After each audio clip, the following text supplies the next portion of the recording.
So yeah, I'm Brad Bruin. I'm the city's Public Works Project Manager and GIS Specialist. I'm also the Stormwater Specialist for the city.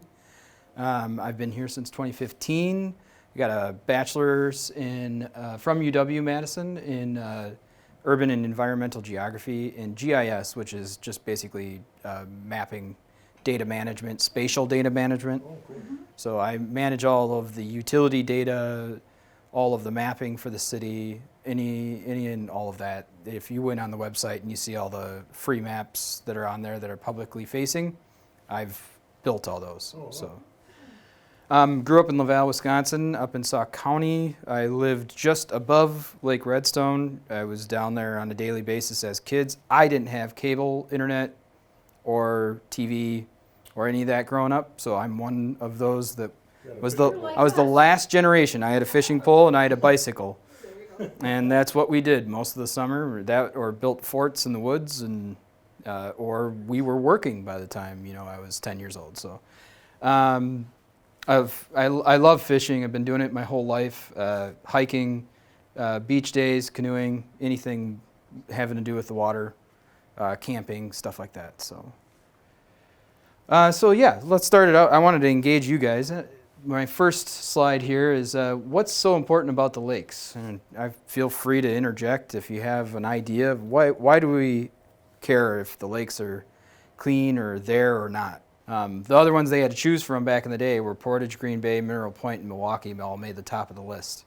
Would the state's flagship university be in Madison?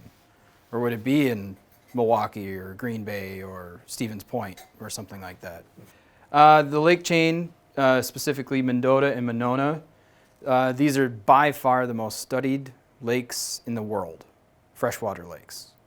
Mendota has the UW Limnology Department sitting right on its shoreline. There's been a lot of inventions created in the Madison area because of the lakes.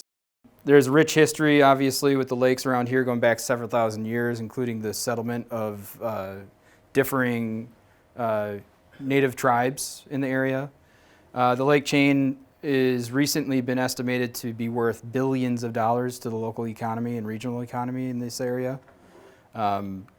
It's safe to say it is the main reason that Madison is so recession-proof in this area is the lakes.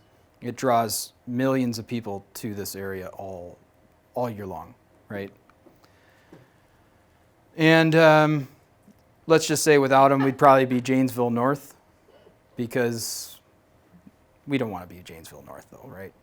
Nothing against Janesville.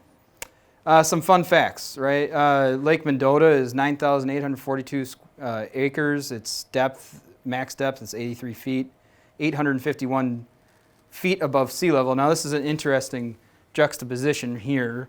851 feet on Lake Mendota, 845 feet on Lake Monona. That means that skinny little sliver of Yahara River between Mendota and Monona drops 6 feet from Mendota to Monona.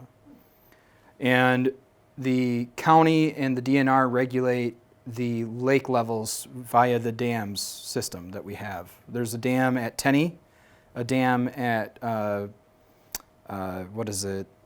The one on Wabisa? Yeah. Babcock. And then in Stoughton there's a dam, and in Dunkirk there's a dam on the Yahara River system. So those are all regulating the amount of water and the level of water moving through our chain of lakes. Oh, there's also one at Lake Aganza as well.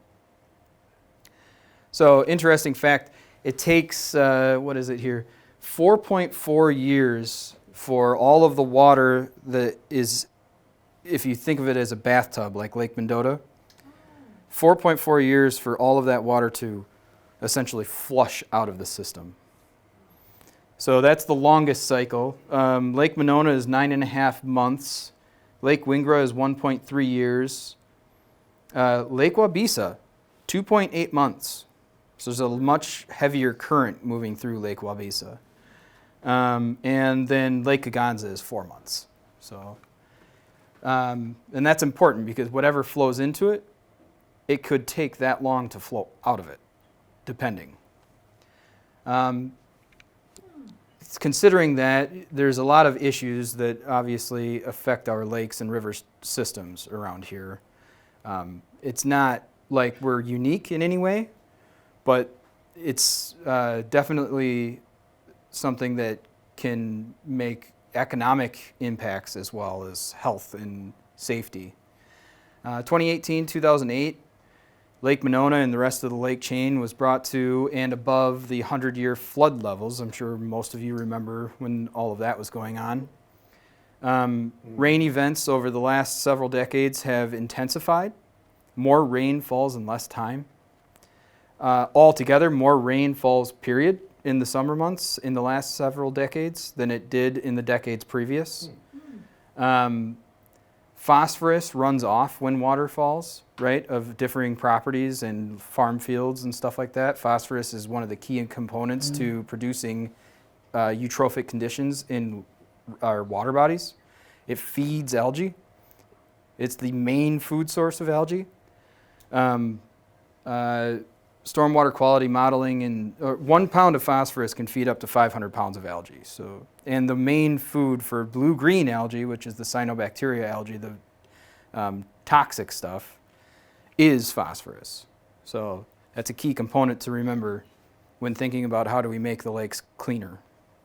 Stormwater quality modeling shows that just over 1,000 pounds of phosphorus per year runs off of Monona properties to Lake Monona and the Yahart River. So that's enough to feed 500,000 pounds of algae a year. Just in those two spots, the Yahart River and Lake Monona. They make lawn fertilizer now without phosphorus. Right, yep. And same with detergents for your washing clothes and stuff like that. So, good news, 2023 had the lowest presence of recorded cyanobacteria in local waterways. Again, what we were talking about before, that's from the monitoring stations, the people that are volunteering to do that monitoring for us. This is what I was talking about before with the website. So this will be in a PDF, and we're going to post it on the city's website, so you'll be able to go and access it. And then all of the links that are in my presentation, you can click on and go to. There we go. And other things, so eutrophic waterways, not just phosphorus as the chemical or the molecule, but the amount of sediment and stuff like that falls or runs off when rain falls. And grease and oil and all kinds of other things make water eutrophic. Just basically there's no more dissolved oxygen in the water, and that's what everything in the water needs to survive.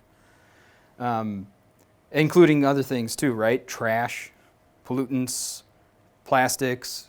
We hear a lot about plastics in waterways, right? Especially the oceans. Sedimentation of the lake bed, that's really a critical item. That's when muck settles in the lake and it acts like a big trap for all these sediments, which are very nutrient rich, and they fall down to the bottom of the lake bed. And all of those nice little cobbles and stones get covered up and covered in gushy, mushy junk, which grows weeds on the lake bed, which clogs the waterway and brings in other things that attracts invasives and whatnot. Invasive species, sea mussels, there's other differing things. Carp is a big one that is an issue in the lakes and rivers. That's a major issue. Not just that they stir up mud, but they end up taking over otherwise what would be good breeding areas for game fish and spawn beds. And they cause all kinds of havoc. One of the other things is PFAS that we were talking about earlier. Now, PFAS is in low quantities in our local lakes, which is a good thing.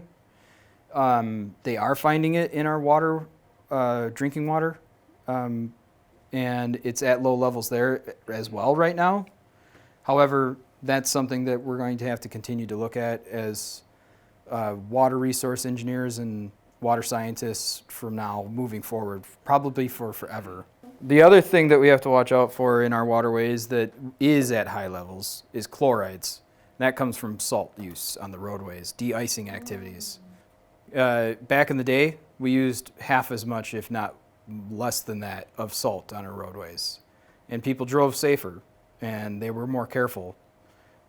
Since then, there's been lawsuits.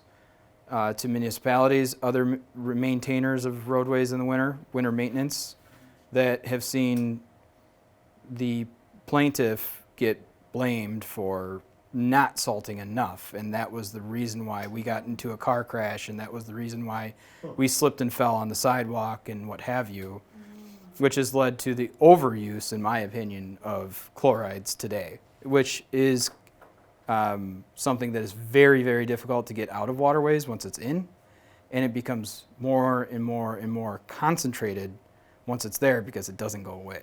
Going back to the rainfall monitoring, average monthly precipitation over 2 sets of decades, one being the 1980s, which are the light bars, and then since 2011 to 2019 being the green. Specifically, everything is pretty much the same, right? Especially in the winter months, the non-rainy months. But if you look April through October, you'll see a drastic change outside of that outlier in August right there. So especially June, most of these are almost 50% increase on the previous decades in terms of the amount of water that falls. Now it's not, like I said before, it's not just about the amount of water that's falling each month, but it's about the intensity at which it falls when it does. Too much water comes out of one storm versus what it used to. It overwhelms infrastructure. It rains so hard that more organics run off of the varying surfaces because the ground just can't handle that much water at once. It floods up. Once water rises up or pools, it becomes a force that is very difficult to control. And then that leads to flooding. Right? Too much falls at once. It has nowhere to go. These are from 2018. Some of these are from the Army Corps. Some of them are from myself. Some are from other individuals that live in the city. This is actually the Army Corps or National Guard right here helping, assisting at the time. So we have 100-year flood events happening 10 years apart in the city of Monona, right? It's supposed to happen once every 100 years, and that's just not the case anymore. That being said, there is another flood similar to this, I want to say in the 70s, I believe. So it's not just that it was the last two events that may be outliers, it's generally happening more often than it used to. We are, as in the industry, there's not really a better term coming off the top of my head, but in the industry, we're actually looking at rainwater models and saying that our models don't work anymore because the events that are happening are much different than the ones that we're using to model. And so our models aren't accurate because the amount of rain coming down is not what we're putting into the model. So the model isn't showing us what's actually going to happen. I have some short videos here, if they'll work. Hopefully they will. I can just show one. I don't know if it's going to work or not. Nope, there we go.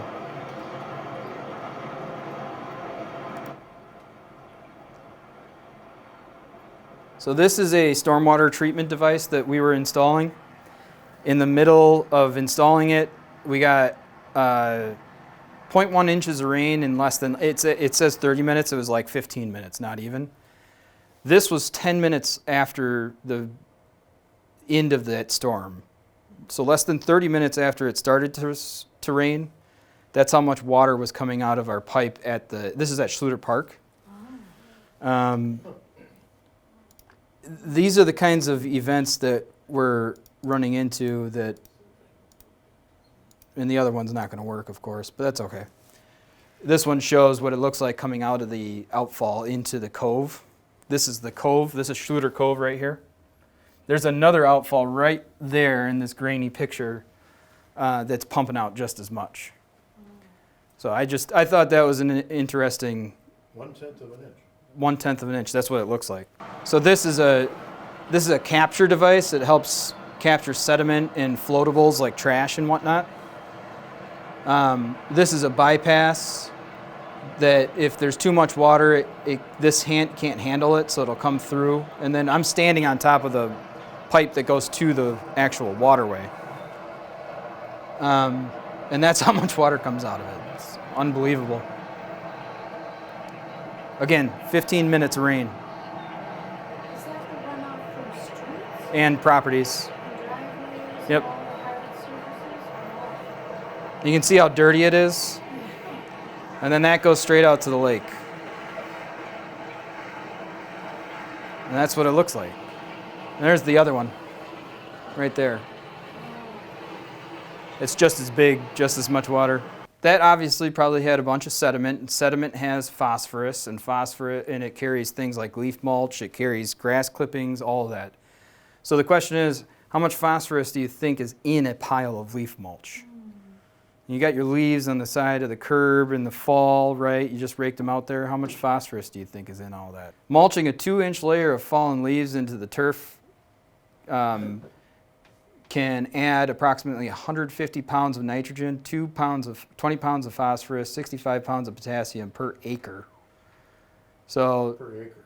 that's, yeah, and it's according to this here. So yeah, leaf mulch is really, really good for your yard. Oh, yeah. It's really good for your yard, or garden, or your garden. Yeah. Same with lawn clippings. So blowing the lawn clip, you have your neighbors out there in Monona, you've driven around or walked around, blow their lawn clippings right out into the street, right? Put their leaves out in the gutter, right? Don't want them on my property, it's going to kill my lawn. Lawn clippings contain about 0.13 pounds of phosphorus per 1,000 square feet. So a typical residential lot in Monona is about quarter to half acre, depending. You got your lawn coverage, usually somewhere around 50 to 60%-ish. That's about 6,500 to 7,800 square feet. So that's about, close to a full pound of phosphorus per mow. 1 pound of phosphorus can feed 500 pounds of algae. And you have over 1,000 properties in Monona. So that's almost every single time somebody mows their lawn, about 1,000 free pounds of phosphorus are out there waiting to go into the lake. And this is the phosphorus cycle. It's a beautiful drawing, rendering of the phosphorus cycle. I did not draw this. So if you think about your storm drains are the end of the inorganic cycle. That's where it goes, and then once it goes in there, you're not getting it back out, right? So inorganic items, things like rocks and minerals, weathering off, a decomposition of your soils and soil layers, precipitations absorbing it and running it off of the site, whether that be your lawn or otherwise. Leachate, so it's leaching into the soil, which is fine, and then it gets trapped in there, and that's usually a good thing. And then otherwise, the best way to do it is plant uptake. Get the phosphorus back out of the soil up into these healthy plant systems, including canopy trees, landscaping, stuff like that. This is what we don't want to be doing, right? We don't need to add more phosphate and nitrogen to our soil. We in Wisconsin have a ton of trapped, usable nitrogen and phosphorus naturally just in our topsoil, in subsoil layers. We do not need more in most cases. Other things that are organic sources of phosphorus, your leaves and your grass clippings, which we talked about, decomposing, releasing with a rain event. Other plant residue, animal manure, compost, things like that. Once the rain hits it, it's going to move it. Water goes where? Downhill, right? It's just the way it goes. So we need to keep it, the idea is keep it contained, keep it from eroding and running off into the street. Once it gets into the street, we're not stopping it. It's going straight to the lakes. Nothing you can do about it really at that point. There's some things we can do. And then this is what it causes, right? Blue-green algae, beautiful stuff. Yeah. Almost makes you want to put it in a soup. Almost. Yep. Same with this here. This is a plume of sediment during a rain event in Monona. That's the Yahara Bridge straight across from the new current development. That's from a construction site, so it's mostly sand, but it still has plenty of chemicals and oils and stuff in it. So the city is mandated by the EPA Clean Water Act. We were talking about the EPA before. The National Pollutant Discharge Elimination System, which is the national level, the Wisconsin Pollutant Discharge Elimination System, which is the Wisconsin level, and then the Wisconsin Municipal Separated Storm Sewer System. So that means that our storm sewer system is not connected to the sanitary sewer system like it is in many really old municipalities in the country. Some, especially larger cities like Chicago, New York, etc., they don't have the opportunity to really separate the two. Stormwater and sanitary goes in the same pipes, and it goes to the same end source, right? Which is usually the ocean. Here in the city and in most, I would say, municipalities in the state of Wisconsin, your storm sewer system is separated, and it's mandated. So you can only have so much phosphorus flowing out of your system and so much sediment. It's mandated by what's called a total maximum daily load. Our water goes to the Yahara River watershed, which goes ultimately to the Rock River, which flows all the way down through Illinois into the Mississippi and then out to the Gulf. So, and that's what these links are. And they're not going to work right now, so we're just not going to get into it. But the city's done a lot of projects. We have spent $1.5 million just in grant funding alone on stormwater improvements in the city of Monona. We've funded in total, so it tells you about how much we've used in terms of ratepayer funding, because we have a utility in the city of Monona. So when you pay your stormwater rates, that's what it goes to. So 73% of the amount that it otherwise would have cost has been funded by grants for the city. And that's also one of my my responsibilities as staff in the city of Monona, is to prepare and help get these grants funded for the city. The city maintains 22 stormwater, so that you saw that device that the water was flowing out of in that video. We maintain 22 stormwater treatment and flood management devices in the city of Monona. We'll get into those in a second. And the city's improvements have reduced the total amount of phosphorus running off to the lakes by 431 pounds per year. Wow. A reduction of enough phosphorus to prevent 215,500 pounds approximately per year of algae growth. So these are examples of some of these devices. Some of them are, they're all just a little bit different here and there. We've tried different designs. They all work pretty well. I don't know if this is going to work or not. Here we go. This is what we call a baffle chamber. The water comes through this hole and then it spins inside of this thing, creating a vortex, hence the name vortex. And it sucks all of the nutrients and sediment down into the bottom. And it releases the overflow of water off the top into this chamber. And then there's another wall in here that goes across the top of the water table. And so any floatables like plastics and stuff like that get trapped against that wall, and the rest of the water flows out through here and then back into the storm sewer system and out the drains. This type here actually has a basket that all the leaves and stuff get caught in. And then there's concrete pillars in the bottom that run the whole width, and it makes the water settle in there and then go over the top, settle over the top, settle over the top. Every time the water has time to sit, all the stuff that's floating in it and suspended can settle out using gravity, and then that sediment sits in the bottom, and then we can suck it out. A lot of that at Nine Springs. Yeah, there are. Yep. And they use ponds as well for settling, right? Which work way better than any of these could ever work. Bigger. Surface area. So that is what this is, but it's underground. So at Stonebridge, we just did a project in 2021. We installed this gigantic underground wet detention basin. So once this is in, water will pool up to a water table level of about 3 feet in the bottom of these chambers. So when water rushes in, it hits this natural barrier, right? And there's resistance when the rainwater coming in hits the pool of water that's already there.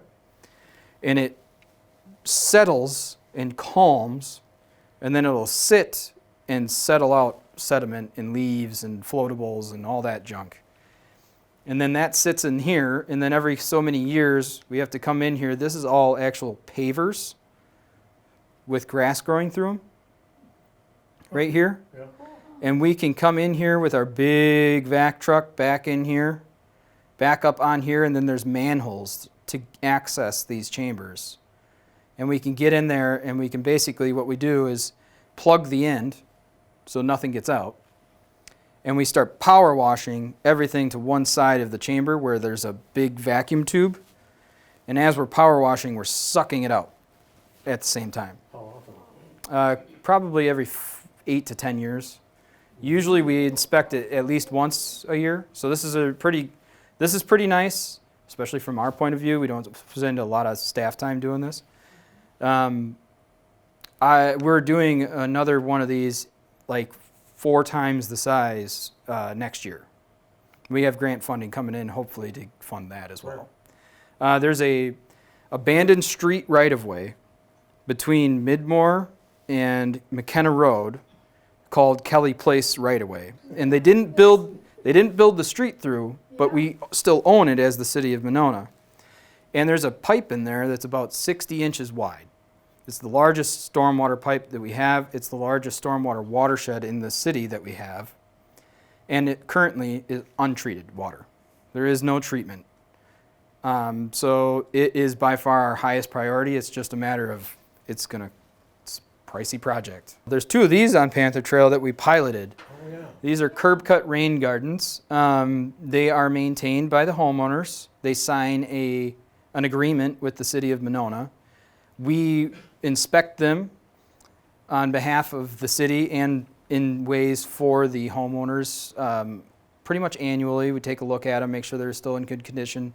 These 2 particular ones are well maintained by these 2 private property owners. They work pretty well. They don't get a lot of what I call credits for our models because we have to meet a certain threshold of reductions. But in essence, they do work. Well, only so much water can go into these. So that's the thing. You don't want all the rainwater going into it. You only want a little bit. But this is a negative slope. Very, very subtle. Okay. Now, if this was to get all of the rainwater in that curb line, this would be gone. It would blow out. It would be gone. Gone. You wouldn't be able to grow any plants there, especially with the rain events and the intensity that we're getting. And if you know where this is actually on a decent slope. This, right? I mean, so you can't have too much water going to them. This is, I don't know if you know this area, Onderdonk neighborhood on the southeast corner of the city. It's the little bend that comes up by Edna Taylor Parkway in Conservation Park. That was a newer development. It was one of the only greenfield site developments in the city of Monona because most of Monona had already been developed at that point. Most of these houses date back to like the 1990s-ish. By then, the DNR had imposed regulations on requiring stormwater accommodations. So these are stormwater ponds, or what we call detention systems. They're not ponds. Water usually doesn't sit in here. It filters out. So anything that's in the water will filter out mostly before it overflows a pipe and goes out to, it's not Stony Creek. I can't remember the name. There's a name for the little tributary that comes up from Mud Lake. So this is the lagoon, Winnequa Park Lagoon North, the northern lagoon. We did a project in 2021 or no. Yeah, 2021. There was PCBs we found in here. This is a site that was next to the old landfill that was in the city's center. So in the 50s, there was a landfill. The city ran its own landfill. Pretty common for most towns, right? Or villages back then. So they were running their own landfill, and There's a bunch of problems with when they decided to abandon that landfill. The DNR required that there would be a 12-inch sealed cap over the top, a soil cap. Well, the DNR found out that the city only used about 4 inches of soil to cap it. And then we were sued by the DNR. They won. Then we had to go back and recap it with the proper amount. And since then, because not all of the things that should have been removed got removed, we've been having issues with leachate into the northern lagoon. We did a project we basically drained this whole thing out, dredged it completely out of the contaminated soils. Wow. So we dredged this out. We used uncontaminated tested soils in the parks areas to do rehabilitation of turf management. We used the contaminated soils and put it in proper landfills that are licensed and certified by the DNR and the EPA. And then we redid the shorelines. We put in native shorelines. This is all native species in here, all the way around the entire shore. We reinforced with riprap where necessary, where it was too steep to grow. We put in steps to access the water. Right here is a set of them, and straight across where you can't see is a set. And we put in fish habitat, dead trees, stones, big boulders, stuff like that. So this has been rehabilitated. We still found 1 or 2 spots of shoreline leachate that's not coming up from the bottom of the lagoon anymore, which is good. It's coming out when rain comes and soaks into the soil. It finds its way laterally to the shoreline right about in this region here, actually. And we annually inspect, actually more than annually, periodically throughout the year inspect this. If we notice anything, we put an oil wicking boom out.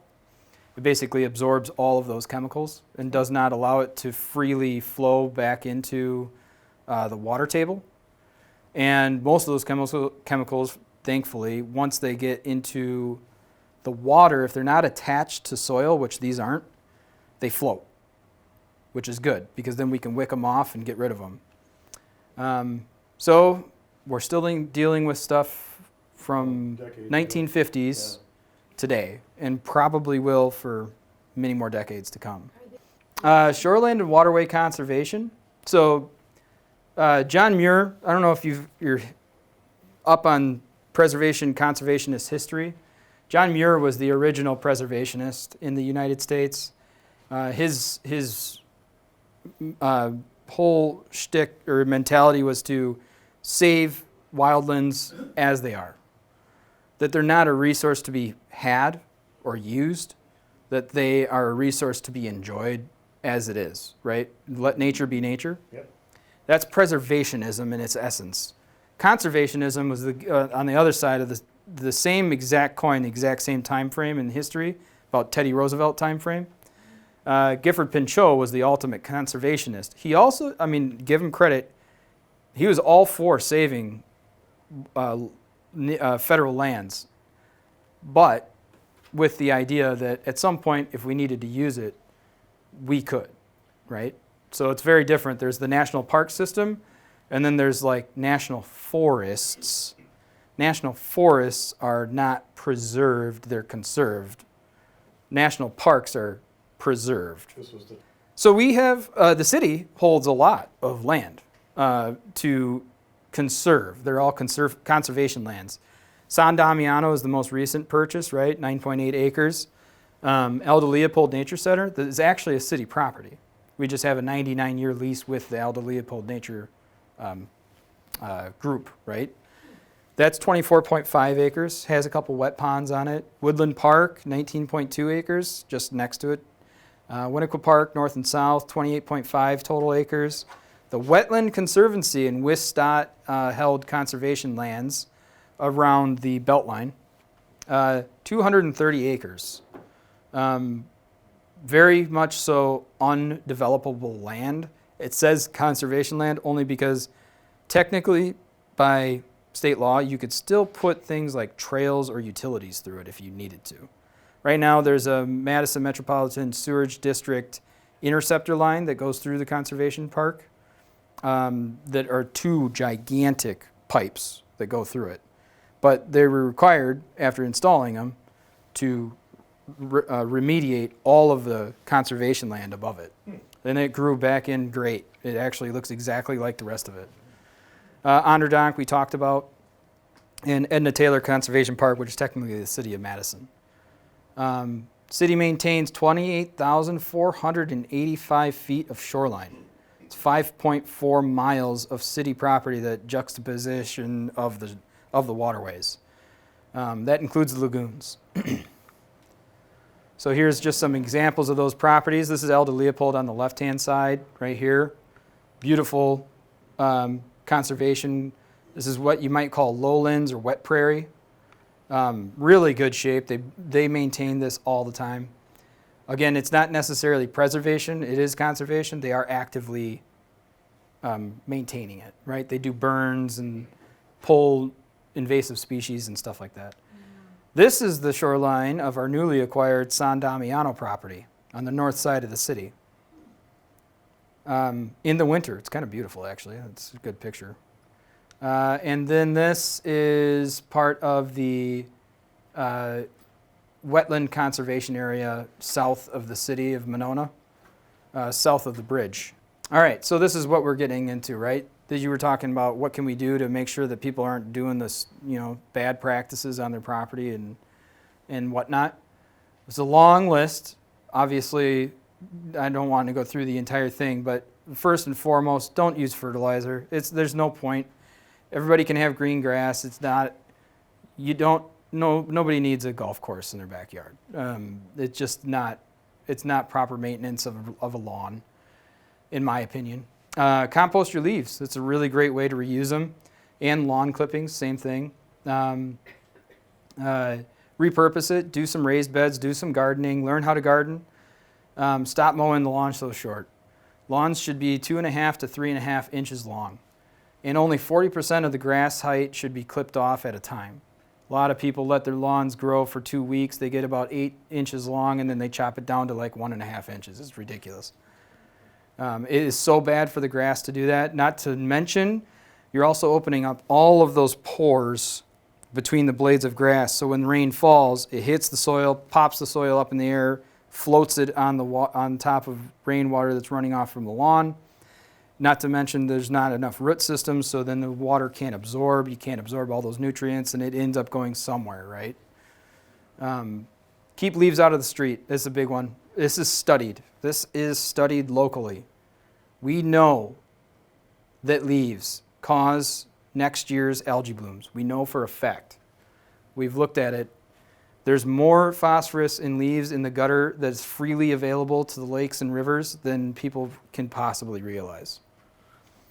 When we have less fall rain events and people manage their leaves on their property and don't put them in the street, curb, and gutter, we get less algae in the next year's summer. It is proven. I can't emphasize this enough. It's just a stupid, simple thing to do. Don't put them in the gutter, right? Simple, really simple. By the way, our city crews get around the city once every 12 days with the leaf trucks in the fall.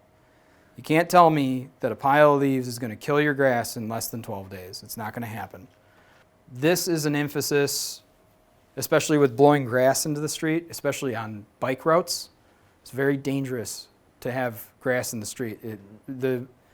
The difference between the friction of wet grass on pavement and just wet pavement is like ice skating for motorcyclists or bikers, especially road bikes that have very thin tires. Install rain barrels. There's a lot of stuff in city water that you don't necessarily want to put on your lawn. I mean, chlorides, things like that, salts and whatnot, because it's treated water. Rainwater out of a rain barrel is way better for your plants than city water being irrigated out onto the property.